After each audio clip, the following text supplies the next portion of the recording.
You're watching the station that's working for you. Now, WMAR 2 News. I'm Christian Schaefer with your WMAR 2 News update. Thousands of people, including 2 former U.S. presidents, are in Baltimore today for the funeral of Congressman Elijah Cummings. The service is being held at New Psalmist Baptist Church in Northwest Baltimore, where the congressman worshiped for decades. Congressman Cummings died last week at the age of 68 from what his office describes as longstanding health issues. People started lining up as early as 4 o'clock this morning to pay their respects to the distinguished gentleman from Baltimore. He was a wonderful, compassionate individual, had humility. He was more concerned about others than himself. Former presidents Barack Obama and Bill Clinton are there at New Psalmist Baptist Church to give the eulogies today, as well as former Senator and Secretary of State Hillary Clinton, House Speaker Nancy Pelosi, and the former president of the NAACP and Congressman Kweisi Mfume. A massive shakeup in Maryland's political structure. On Thursday, the longtime president of the state Senate, Mike Miller, said he will not serve as the Senate president when the 2020 legislative session starts. He's been Senate president since 1987. That is the longest tenure of any Senate president in the nation. In fact, the meeting where Miller made his announcement on Thursday was held at the building in Annapolis that's named after him, the Miller Senate Office Building. But he is 76 years old and he's battling prostate cancer. At that news conference Thursday, Miller said his mind is strong, but his body is worn out. And productive because of all of us working together. And it's been a great place to live and place to work. And for 34 years, it's been the happiest years of my life. Also on Thursday, Senate Democrats held a behind-the-scenes election, and they have chosen a senator from Baltimore City, Bill Ferguson, to replace Miller when the 2020 legislative session starts in January. Bill Ferguson is just 36 years old, so he was 3 when Mike Miller became the president of the Senate back in 1987. Ferguson was elected to the state Senate in 2010. I've learned incredible lessons from Mike Miller over the last 9 years, and I continue to believe that those lessons will move us forward in a way that we can really get big work done.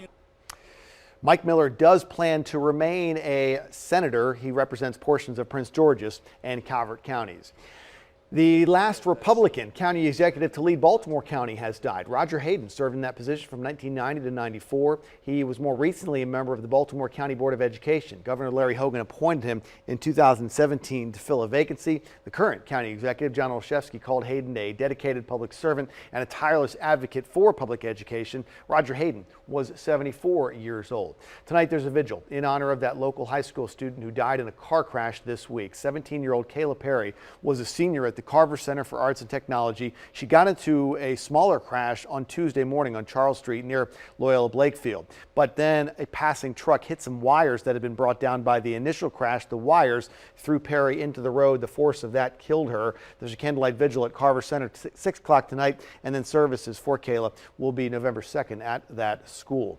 15th annual Barkstoberfest fundraiser is tomorrow, and it's a big one. 5K run, 1 mile walk starts at 9 o'clock tomorrow morning, followed by the festival itself, really all day at Patterson Park. Got a beer garden, pumpkin pie eating contest, yoga, costume contest, and a raffle. Barkstoberfest is the Barks Shelter's biggest fundraiser of the year. Now from WMAR 2 News, Maryland's most accurate forecast. Happy Friday, everyone. On this Friday, we are going to continue to increase clouds as we go throughout the day, but we're going to stay on the dry side. We do have rain on the way, though, as we head into your Saturday afternoon evening time frame, and that will linger into your Sunday. The temperature timeline for today, numbers are going to bump up a bit as we do have a southerly push out there, starting out with temperatures not as cold as yesterday. So going with the upper 60s, possibly maybe even around 70 degrees for today.